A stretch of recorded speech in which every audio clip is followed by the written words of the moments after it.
when I was in my second year of university. That was when March 15th happened, the Christchurch attack.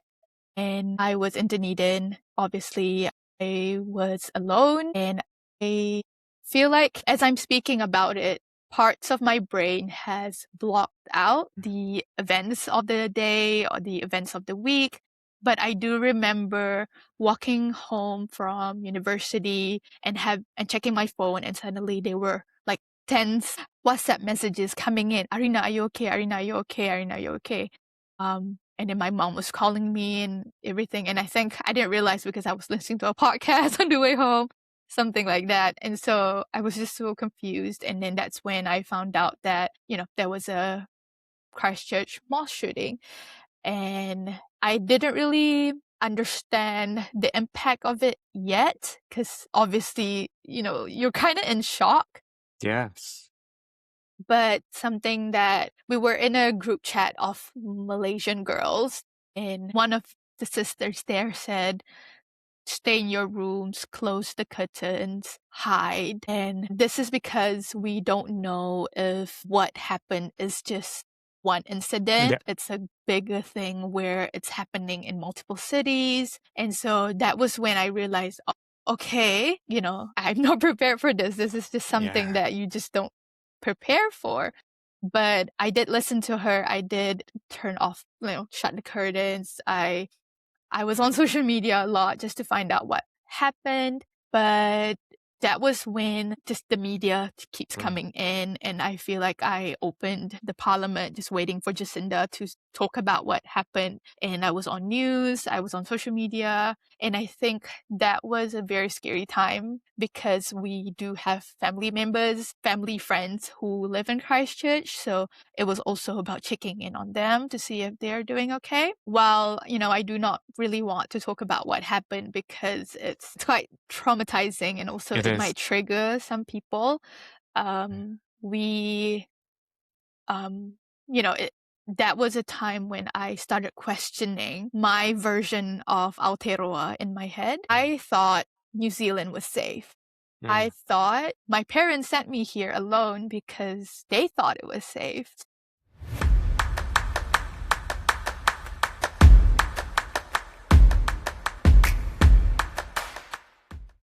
First of all, thank you so much, Arina, to come to my podcast. And I know many people know who you are, especially you've been on social media much longer than I am. To be honest, I'm really just a newbie, so I'm very honored to have you with me today. Welcome. Thank you, Ivan. Honestly, I am a fan. I am a fan of your medium. I'm a fan of your podcast. So it truly is an honor to be on your podcast today, and to talk about my story. So when you told me that, your podcast is about authentic leadership, it really brought me to a different phase of my life. And I think when people think of me and my story, they remember me for who I was back in university, and not necessarily the version of me right now, which is quite interesting. And I'm really thankful for the opportunities I've had in the past that made me who I am today. But really, I think if we want to go back to the reason why I am who I am today, and I would really thank my parents, who were just the best parents you could think of. They are both eldest daughters and eldest sons. So I think as someone who loves psychology, like yourself as well, you sort of try to analyze people's psyches and why they were raised the way they were. So imagine an eldest son and an eldest daughter gave birth to me as an eldest daughter myself. So I feel like they really raised the bar of parenthood. They really made sure that we are set in life, and whatever we want to do and whatever we want to experience, we got that. So both my parents, they got married really young, at the age of 21. I believe. So they were in their first year of university. Back in Malaysia, it was one of the prestigious Islamic universities. Wow. And they did law together, so they met and they were classmates. And so they got married in their first year and had me in their final year. So my mom was like rocking me while she was also studying a final law exam. Wow. So obviously, I don't remember any of this, but most of my babyhood was at the university where my parents met. And I feel like because they had a really early head start in their parenthood journey, they had a lot of time to be parents together and try figure out life together, because it's also difficult to be parents that early, that young. And so Not to mention study law. My God. yeah, I have no idea how they did it. And I am 27, no kids, and I can't imagine how my parents did it back then. And I think that's the thing about our generation now. We don't really have the strength or power to think about having kids because the world is just crazy. So yeah, like I give all my thank you to my parents who really made sure I had a really good childhood growing up. The reason why we're in New Zealand is also because of them. My mom really wanted to experience a new life somewhere, and encourage my dad to study. And we had a choice between New Zealand and Germany. And New Zealand was the best option at that time. And so my dad brought our whole family to New Zealand back in 2010. So I got to study here for a bit.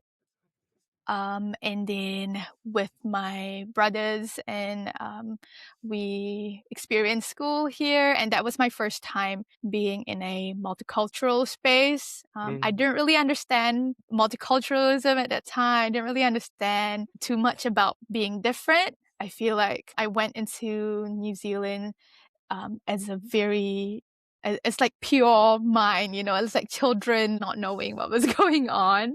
But then I went back to Malaysia for my high school studies. But my parents said that if you studied really well for high school, they will send me back to New Zealand. And because they said that, I did my best. I just studied really hard and got the grades that made them trust me to be able to Yeah. come here. Was just out of curiosity, was it Yeah. easy to, like study in New Zealand and the primary school and then went back to Malaysia, kind of news, not different system, but the environments. And again, like the language, of course, there will be Malay in Malaysia. We both are from Malaysia, by the way, just want to say. And that must be quite a huge switch as It well. was, yeah.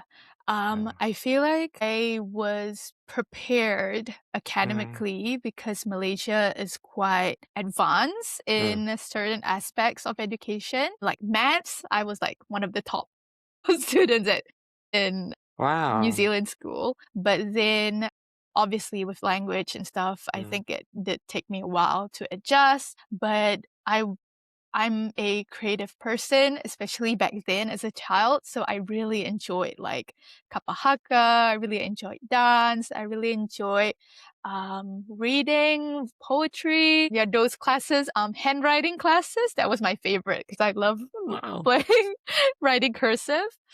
I feel like the struggle for me was when I went back to Malaysia. So when I went back to Malaysia, and this is like this story just gets into my family's history. We repeat this again and again when we meet. I failed all of my Malay papers. So in Malaysia, in primary school, we had two papers. We had penulisan and pemahaman. Penulisan is the essay writing, and pemahaman, I believe, is like grammar Yeah. and things like that. Yeah, Yeah. comprehension. Yeah. Yeah. So I failed both of those papers.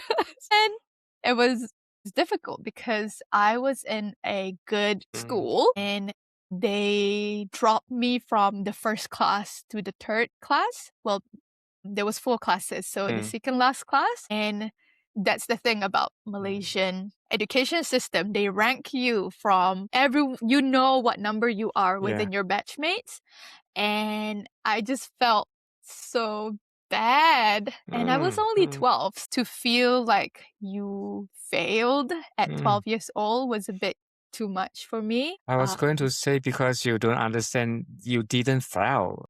It wasn't you.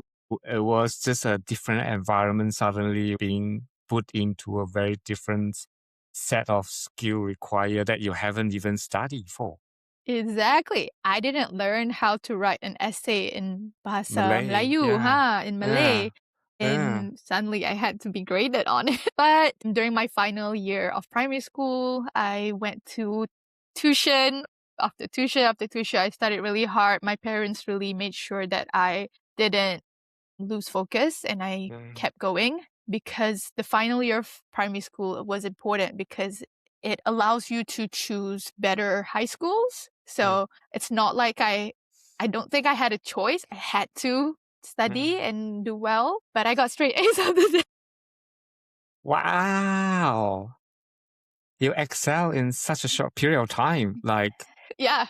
wow. I don't think I could ever repeat anything like that again. It's definitely a lot of prayers from my parents and also just dedication of sending me to tuition. But also sometimes if I feel like I'm not doing well in life, I just think about this moment because that was the first time I truly tried my best. Yeah, and I was only 12, so it's like, I want to say you should be really proud of yourself at the age of 12 years old. And even, I mean, your parents are lovely, like they really care. However, I think people don't understand it's not just about education, it's the whole shift of environment as well. You lost your peer on New Zealand, new environments, and everything's just different. Yeah. But we haven't even talked about like the social changes I experienced. The friends that I left in Malaysia, even though I was only away for a year in New Zealand, when I came back, they were different people. Obviously, children grow up really fast. That's right. So when I came back, I thought things would be the same, but it wasn't. No. Wow. You must have to grow up very quickly, and that probably explain why you able to be who you are today, and you're also being chosen Otago University 20 2020s. Young Alumni Award University Otago. That's amazing achievement. Thank you. So I studied really hard for high school. Even went to a all girls boarding school in Malaysia, one in KL, which is a big shift for me as well because I'm from Kedah, and Yeah. Kedah is in the northern state and it's small compared to Kuala Lumpur, as you can imagine. But I knew that going to a school like that would help me in my studies and make sure that I'm doing well so that I can come to New Zealand, as my parents have given me the opportunity to do that. And so when I chose to come to New Zealand again, it was for my foundation year in after high school. So at that time, I didn't really know what I wanted to do, but I realized that I was really good at biology in high school. And it's only because I like to draw. Again, I like the creative aspects of things. I like to draw different anatomy parts and then label them. And then I feel like as a visual learner, I can easily remember things. And so I thought, maybe I'll do anatomy in university. But then during my first year of university, I realized, oh, it's not just memorizing. You actually need to understand what they do, and it's so detailed. And that is when I started to doubt myself in terms of the course that I took. But lucky for me, I did take a few interest papers. I took psychology as an interest paper just because I thought psychology interesting as of like lots of other people who took psychology because they thought it's interesting to learn more about Yeah, yourself, right? absolutely. Yeah.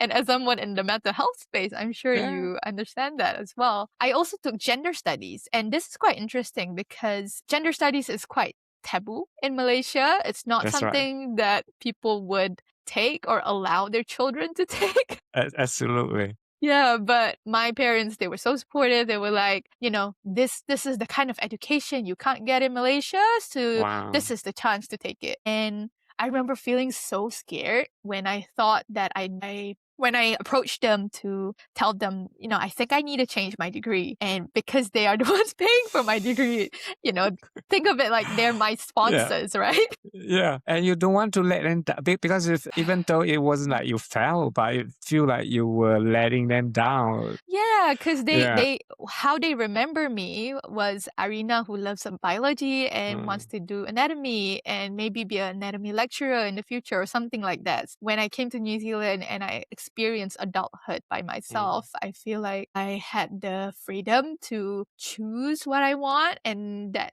feels a bit new, which is why I needed to get there. What's the word? I always have to translate words in my brain. I have to ask for their restu, and I think the word is permission. Um, so that if blessings. Blessing, I So was going to yeah, say, is it blessing? Yeah, yeah. yes, blessing.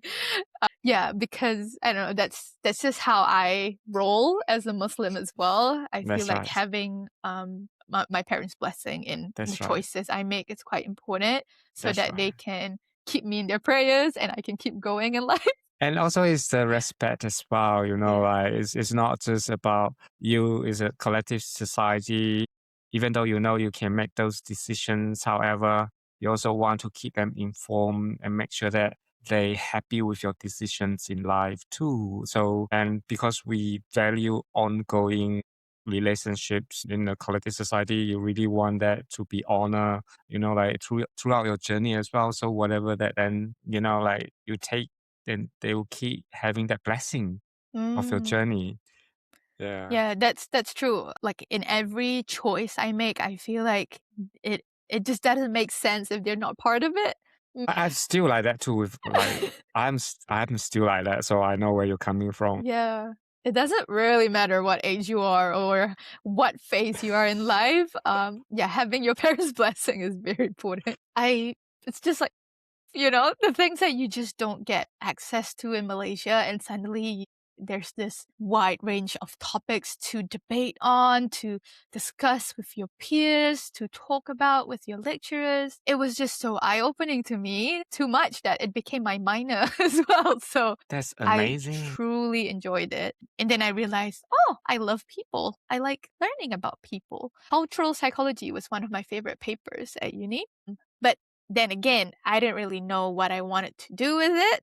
I'm not sure if you know about this, but psychology is so broad. Yeah. Unless you know Yeah. you were gonna go into clinical, yeah, you just don't Yeah. know where you're gonna go with that. I And totally so get it. Yeah. yeah. I guess this is another segue to how I land my first job. But I think a very important era or time that I Mm, think should be mentioned in the story is when I was in my second year of mm, university. That was when March 15th happened, the Christchurch attack. And I was in Dunedin. Obviously, I was alone, and I feel like as I'm speaking about it, parts of my brain has blocked out the events of the day or the events of the week. But I do remember walking home from university and checking my phone, and suddenly there were like tens WhatsApp messages coming in. Arina, are you okay? Arina, are you okay? Arina, are you okay? And then my mom was calling me and everything. And I think I didn't realize because I was listening to a podcast on the way home, something like that. And so I was just so confused. And then that's when I found out that, there was a Christchurch mosque shooting. And I didn't really understand the impact of it yet because obviously, you're kind of in shock. yes. But something that we were in a group chat of Malaysian girls, and one of the sisters there said, "Stay in your rooms, close the curtains, hide." And this is because we don't know if what happened is just one incident Yeah, I or hear you. if it's a bigger thing where it's happening in multiple cities. And so that was when I realized, okay, I'm not prepared for this. This is just something Yeah. that you just don't prepare for. But I did listen to her. I did turn off, shut the curtains. I was on social media a lot just to find out what happened. But that was when just the media keeps Mm, coming in, and I feel like I opened the parliament just waiting for Jacinda to talk about what happened. And I was on news, I was on social media, and I think that was a very scary time because we do have family members, family friends who live in Christchurch. So it was also about checking in on them to see if they're doing okay. While, I do not really want to talk about what happened because it's quite traumatizing and also it it is. might trigger some people. We, um, that was a time when I started questioning my version of Aotearoa in my head. I thought New Zealand was safe. I Yeah. thought my parents sent me here alone because they thought it was safe. So one of the things I had to do was question whether I had to take my hijab off for that week because I know if I leave the house and people see me wearing the hijab, they will just, know I'm Muslim. And obviously being visibly Muslim, it is a choice that we just had to take. And, during the first few trips to the groceries, I wore a beanie and a hoodie, because I didn't want to Mm, show that I'm a hijabi mm, because I just know if I do that, people mm, will, mm, the whole country's attentions are on Muslims. And I don't really want to be too obvious at that time, but it definitely took a while to accept what has happened and also make myself feel safe in my own skin again, mm, mm. and be truly authentic to myself again. And I'm so sorry that, like for anyone have to feel the fear of being safe in, like the country that you live in. I can hear the pain that have brought to you just because like happens to be part of the Muslim community. It saddened me to see that just because certain decision of other people bring so much fear to the community and especially being judged of who you are. And so I just want to say thank you for sharing it. And also that's part of the reason why I do my podcast. We forget people are people and Muslim people are the most humble, kind-hearted, and genuine people. Yeah, if people don't know, just go to Malaysia. Like if people don't know, just watch Drew Binsky travel documentary, and he been to so many Muslim countries, and he couldn't speak highly of people from the Muslim communities of how Mm. lovely they are. So I just want to say, yeah, it's just not right to even feel that you have to cover out who you truly are. And so yeah. No, thank you, Ivan. I'm really thankful to hear that you've had, you've met really good Muslims in the past, and yeah, I'm very lucky to be your Muslim friend as well. No, that I mean, like people don't understand. Muslim people are the most humble and peaceful people on Mm. earth. Period. So, all the social media stuff you mentioned about me, I was not on social media before the Christchurch attack happened. That was my catalyst. I felt like I needed to voice out my story. And I feel like because I suddenly felt all these questions like, wait a minute, is New Zealand safe or not in my head?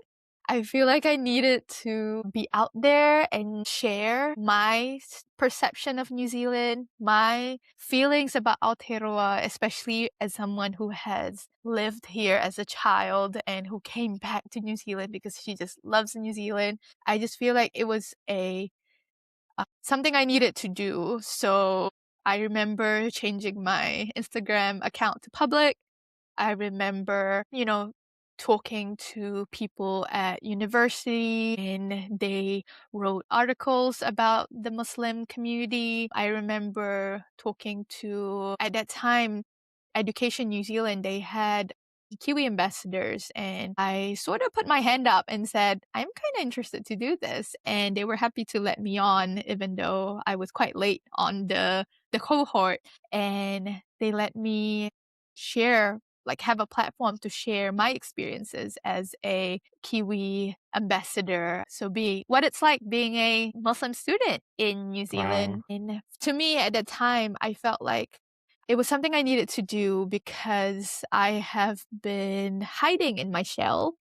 I felt like um I felt like this is my chance to share the Aotearoa that I envisioned for myself. And I had such supportive friends who helped me to, share their stories of being international students in New Zealand. And so that was really my first time experiencing what what it truly means to be out there. Obviously, if you look at me now, even though you can Google my name, I'm not actually public anymore on social media. I feel like I have cocooned back into my safe space, even though I'm very public in work. Working in a radio station, you can't really hide yourself that way. But in my personal life, I'm quite grateful for my small circle and who I allow inside my circle. But, we can talk about that later. I guess from being a international student ambassador to a international student advocate was also a big change for me. And that only happened because I was talking about life in New Zealand and life as a Muslim student in New Zealand. There were someone at university who was the international student representative at the Otago University Students Association, then reached out and asked if I would be interested to run for the international student rep for the following year. And so that's when I realized I didn't know anything about student advocacy. I did not know much about OUSA and what the student body does for the students. So it wasn't like, and that was like my first leadership role because I wouldn't Wow. even, I in clubs, Uh, I wasn't like the committee members of clubs. I yes. wasn't even in the Otago Malaysian Students Association. That was Wow. how in the shell I was when she approached me and asked me if I was interested in running something like that. I thought, why would I do that? And then she sort of explained that, you're sort of already doing that by connecting with Yes. your international student friends. And so And sharing your own personal story as well to inspire other and being the change maker and all that. yeah, and being brave to do that because not a Yeah. lot of people are brave to share their story, right? And so that's when I thought, okay, I'll give it a try. But there was a condition Mm. that as to become a international student advocate, I couldn't be the international student ambassador. I Mm. can't promote the university while at the same time advocate for the students because there may be things that I have to be on the student side and not on the university side. So this is when I had to pick sides, right? um, so yeah, when I think about my 19-year-old self, I was 19 at that time, so young. And I think there's something about, how So you're, brave. if I had to make a choice at this age, at 27, I wouldn't do it. I wouldn't do it. I would be so scared. But can I say something though? I mean, like, I really want to say that I love it how you turned your own vulnerability at the moment when the mosque attack to show to the world who we as a, I was thinking about Malaysian, but also Muslim community, you are. And at the 19 years old, you decided to take on that yourself. That is courage. And that speaks the volumes of who you are at the age. And also your parents must be very proud. Yeah. That's the thing, Ivan. I think it's because my frontal lobe hasn't been developed yet at that time. I feel like because the frontal lobe hasn't develop, I am braver to do all of that. If you ask me to do something like that now, I will question, like, do I want to risk everything? Do I want to put myself in that difficulty? But who knows, something might happen in the future. I might have to make a choice. But looking back at my younger self, that was crazy. Can't believe I did that. I would say that's amazing. I mean, like I love it. I know what you mean, and you're being too humble. I seriously do think so, but I don't want to distract you. But just go back to the story about. So, what happened? Do you decide to become, because you had to choose? Do you advocate for the university or do you advocate for the students? So to me, obviously, it was a choice between the students or the university. It's the obvious choice. I have to choose the people. So I feel like it was also the next natural step, because it was also a choice between staying in my comfort zone or taking the next step into the unknown, which is student leadership, and being brave enough to put my face forward, nominate myself, running for the election, being elected, and for the whole year getting paid to do your job. And so that was the year of the COVID. So obviously I had a lot of goals, like events and running diversity events, showcasing multicultural communities at Otago. I had a lot of events around workshops to introduce international students on their rights as international students, because that's also another thing. As an international student, you are new to the country, you are new to the system. There is so much you just don't know until you find yourself a problem. And when I was writing articles for Education New Zealand and the university, I realized that there were a lot of international students who were not happy with their international student life. So that's when I realized, like, not everyone is happy like I am. Not everyone has the good experience that I had at university. So I can't keep faking this, what a beautiful experience I'm having at Otago, when some people are actually struggling and some people are actually not Wow. happy with their experiences. And, these range from all sorts of experiences, like getting exploited from their employers and not getting paid minimum wage, to just feeling homesick.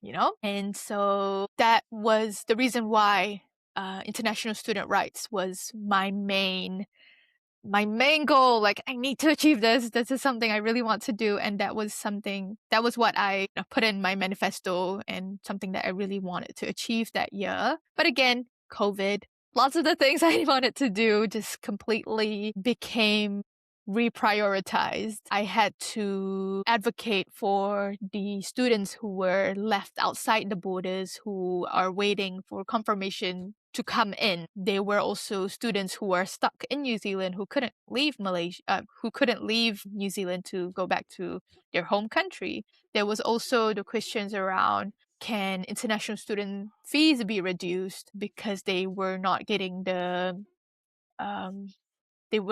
access to things that they would have got if things were normal. So events were canceled. There was just a lot of changes during that time that just made me question, like, I have absolutely no idea what I'm doing. I'm also in my final year of university, and I'm just gonna do my best because that's all I could do. And looking back now, I'm quite proud of younger Arina, who somehow managed to do all of that, and also her team, because I had a team of international committee members who helped me to achieve the goals. Because part of my role was also being the president of the international committee, and I'm glad I had a team, because I don't think I could do it myself. But yeah, there were a lot of good things that happened as well. The university at that time launched a hardship fund. I think it's called the Putea Tautoko Hardship Fund, for all students who are experiencing any difficulties during the COVID era, which includes international students, which is a good thing because I don't Yeah, know. absolutely. Sometimes I feel like international students get dismissed Mm, because people treat us as cash cows. I think you have heard this phrase, international students are rich. That's why they came to New Zealand because they have the money to pay for their fees. But that is just not the case for international students that I hear and I meet. The real stories you just don't get until you talk to each of them personally on the things they had to sacrifice to get here and the things their parents had to sacrifice to get here. And so that was my international student advocacy era. And while I'm very glad of the things that we managed to do at that really, really uncertain, difficult time, I don't know if I could do it again. that sounds like a lot of hard work and also time, and even advocate for the international students, not just through university, but I know you guys also trying to advocate through the Ministry of Education's Immigrations, Ministry of Social Developments, Ministry of Health. So you're not just talking to one people, you're talking to multiple stakeholders, including informing international students what's going on. Yeah, because part of being on OUSA is also like you're also part of the New Zealand International Students Association, so the nationwide body of international student advocacy. So yeah, we did support that, and I just can't believe we get to do that. Like Mm, early 20-year-olds get to advocate for mm, their international student peers. mm, And I think it's a really big thing. It's a really big opportunity as well. mm, And, if I was in Malaysia, I don't think I would be in a leadership position because I don't mm, think I would have anything in me mm, to mm. be running around and doing that. So I think it's also about the opportunities that exist in New Zealand for international students. What was your biggest learning? I mean, like now you look back. I like the fact is, truly listened to the international students with their needs and so forth. Like that must take a lot of time as well. But I like what you say. You were only just 19, 20, like 19 or 20 years old, and there's a lot of weight on your shoulder, and the world hasn't faced it. That was the first time in history. Yeah, What did I learn? yeah. I learned that, yeah, so during COVID time, no one had the answers, right? No one knew what they were doing. We're all trying to figure out. But obviously, there were demands, like you said, there were demands of international students who needed a bit more support. And I think because I'm someone that if I really care about something, I'll put 100%. That becomes my whole life. So, looking back now, I feel like because I was into it too much, what I wish I knew back then was I could have delegated more. I could have realized that there are things out of my control, and that doesn't mean I it doesn't mean that I'm betraying them, and it doesn't mean that I am leaving them behind, but it just means that I just don't have the answers Yeah. right now, as do everyone else. Also, that was maybe the first time I realized that adults don't know what they're doing as well. My God, that's so good. Yeah, you think My adults God, know what they're doing, they don't. they They have don't. they have no idea. Oh my Everyone was God. waiting for answers and answers and answers, and I go, "Oh, we'll get back to you. We haven't had this problem before. We don't have that system yet." And here I am thinking, as an adult, you would know everything. Yeah. Don't Yeah. don't you get mature as you age? Yeah. No, no Yeah. one knows what they're doing in life, and Oh, it's okay. yeah. Yeah. I love it. That is amazing. That is so true. But that also means the burden that you still have to carry.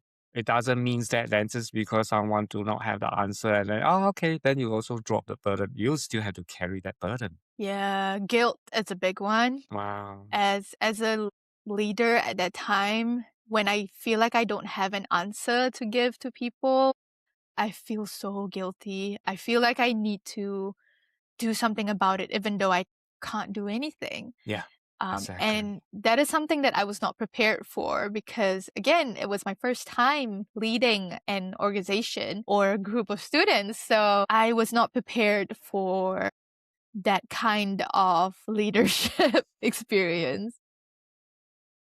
Can I Yeah. say, can I say the scale of it? Your job at the time was just university. It wasn't taking on such a big burden when the whole world is freaking out. Yeah. And that's also not talking about the racism that Yeah. Asian people experience during COVID. So that's also another thing, you know? Wow.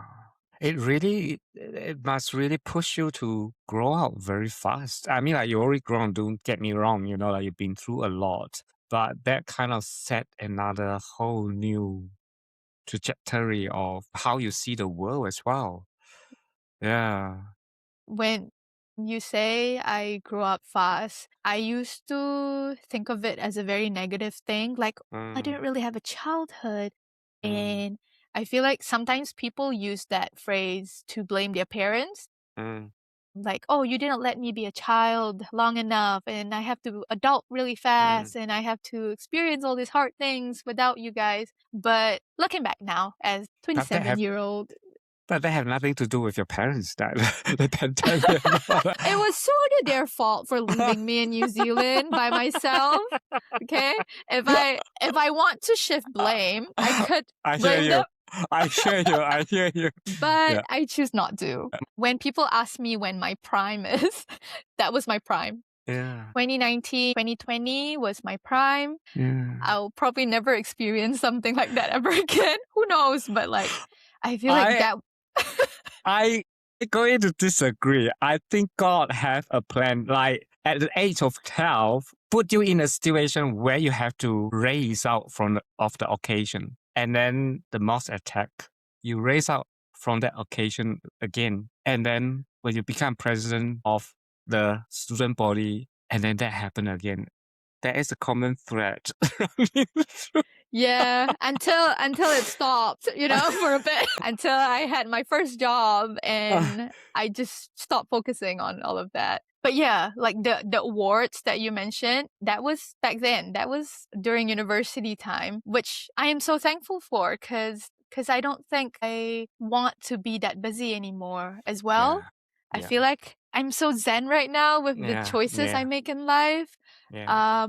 And Ivan, when you approached me to do your podcast, I said yes because I wholeheartedly wanted to be here. Thank you. But there has been, invitations to contribute to different podcasts or articles or interviews where I have to say no because it doesn't really align with my values anymore. And I feel very adult to say no, even though, because I know 2019 Arina never said no. She just, Mm. okay, I'll do this. Yes, yes, I'll help you. Yes, yes, yes. But I have grown up and realized there is a power in saying no. When you Wow. say no, you know what you want. Yes. Wow. Well, yeah. That's what I was going to say. Because when you say now you're very zen, I wish I have your wisdom. I'm honored first, like you decide to come to my podcast. I really appreciate that. But even just hearing you, I was like, wow, like it took me ages to learn not to say no. And I'm 53. It's difficult. I'll be honest, it wasn't easy. I had to read a couple of books to practice saying no. And Ivan, we are Asians. We are Malaysians. We never say no, right? We were not taught to say no to our elders, the people we respect. We have to save face. We have to make sure that the people who we talk to don't feel hurt. Even though we don't like them, we cannot hurt their feelings. So I don't blame you for not being able to say no. It's in our DNA. Yes. Yeah, that is so true. So my question is, where are you now, and what's the future hold for Arina? So after graduating uni, and I think I need to talk about that before I talk about what I do now. After graduating uni with my psychology degree and minor in gender studies, I don't know what I was gonna do with it. I knew I I made a pros and cons list for anything I do in life. It helps me brain dump my anxious thoughts and stuff like that. I knew I wanted to stay in Dunedin. I don't want to leave Dunedin. That's number one. I knew I wanted to work with people. I knew I thrive in multicultural spaces. Those are my three, what do you call that? Requirements. And I was just working part-time at a cafe while, sending out dozens of job applications as one does after graduating. I got a call from one of the university's Muslim chaplains, actually. They asked if I would be happy to help them host their podcast. So they were starting a podcast on ORFM, and they wanted someone young and someone who was happy to host the podcast and interview people. And at the time, I thought, I have never done anything like this. I have never recorded my voice. I have never had a conversation with people like this. So why would I want to do this? And also, is this going to help me find a job? Because that's my main priority. Why would I volunteer to do something that is just going to take more of my time when my priority is actually finding something that will lead me somewhere? And so I didn't say anything. That was on my head. I didn't say anything like that. But the Muslim chaplain, he said to me, "Did you know Jacinda Ardern used to be a DJ?" That is all he needed to say. And I said, okay, I will do it. Wow, amazing. That I is all didn't he know needed. about that fact as well. Yes, Ivan, Jacinda Ardern used to be a DJ. Cool. We have something in common with Jacinda Ardern. That's awesome. So that was, how long ago was that? That would be... That was after graduating, so 2020. Wow. Yeah. So my reasoning was, wow, Jacinda Ardern is now the Prime Minister, and she used to be a DJ. That means if I do this, maybe it will lead me somewhere. Absolutely, because you talk to people. Yeah.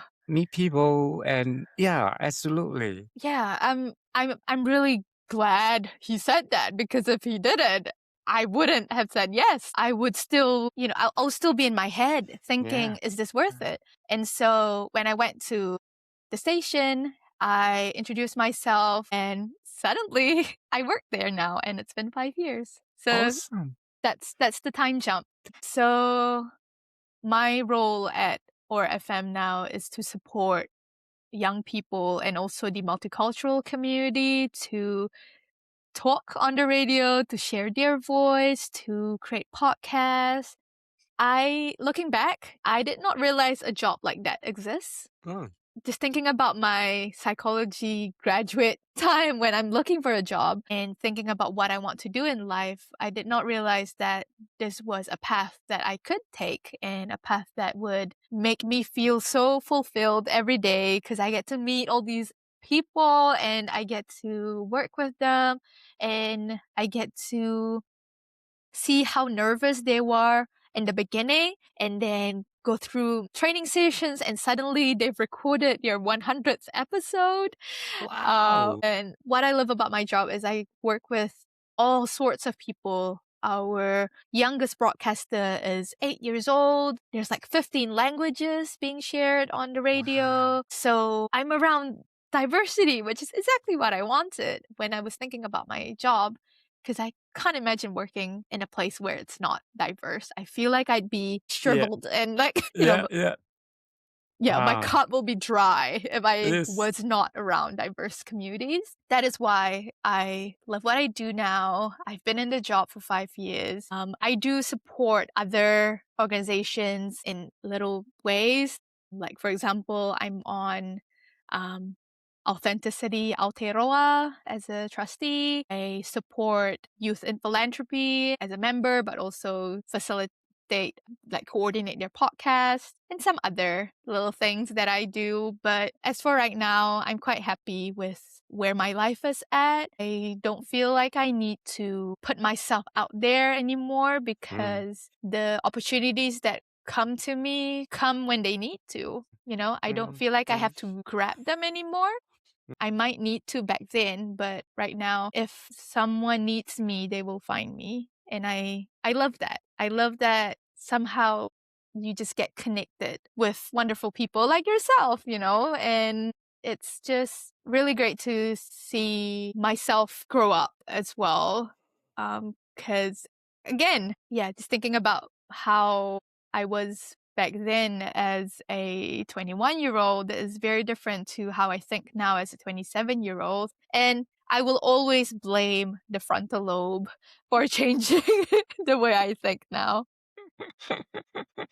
So if you are under 25 and you feel this bravery and you feel this urge to make changes in your life, just do it.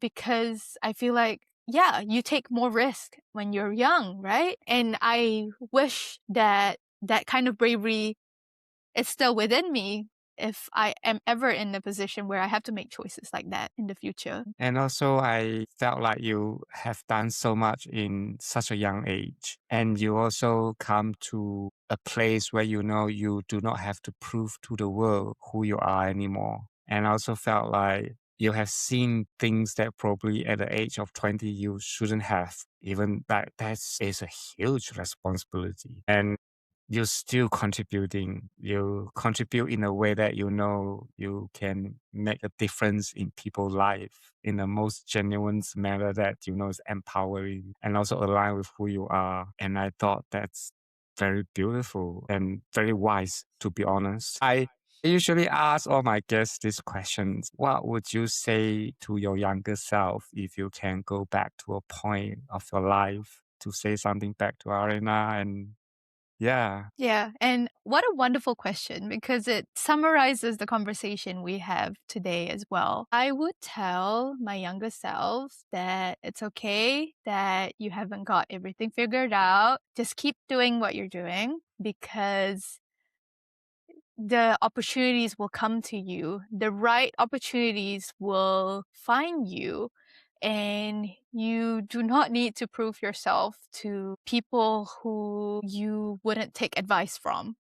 And I think obviously, as a young person, then we feel like we need to, put ourselves in positions where we have to, say things we might not truly believe in or be inauthentic just so that we're not hurting people's feelings or just so that we get our points across. But I think now looking in, there is power in being truly yourself. And for example, I used to hide my accent. I used to really hate my Malaysian accent. And if I was with Kiwi friends, I would put on, I would dilute my Malaysian accent. But especially working in a diverse radio station, I don't care about that. You understand my accent. You have a beautiful accent. Yeah, you too, Ivan. Thank you. Yeah, do not let anyone change who you are because are you are there for a reason. Your Wow. superpower is in your difference. If Wow. people chose me because they were expecting a typical Kiwi person, it doesn't make sense. They wanted to hear my perspective because I provide different opinions. I provide a different perspective. But yeah, summarizing all of that, I think that is why I wanted to tell younger Arina that just keep doing what you're doing.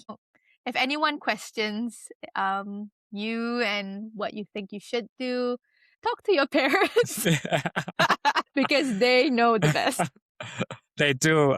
I can't, even my parents, I think they still know more things than me sometimes in life, which is true. But man, I just want to say what an honor and thank you so much for allowing me to meet you fully. And Aw. you have such a beautiful soul.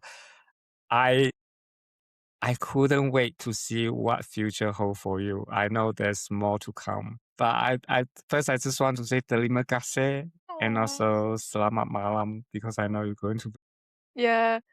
hit the hay soon. So thank you, my friend. Thank you. No, thank you, Ivan. And I love that you want to grow old with me. I think that's so beautiful. We'll stay friends until we get to see each other, you know, Absolutely. doing amazing things. And I love your Authentic Leadership podcast. I am appreciative of all of the conversations you've had with previous guests. And I can't wait to hear who else you bring on to your podcast. I forget one last thing. Can you tell people where they can find your podcast and also, yeah, I host a few podcasts, four in fact, actively right now. Three of the podcasts I do as part of my role at ORFM. Connecting Cultures Features is a multicultural Dunedin Aotearoa podcast. There's also Muslim chaplaincy conversations. So that was the podcast that I started with. I'm currently still hosting with the Otago Muslim chaplaincy. I also host Vibe Check. Vibe Check is a podcast about the youth support organizations and events in Otipoti, Dunedin. But my baby podcast is called the Arinality. The Arinality is about everyday journal entries and cultural traditions.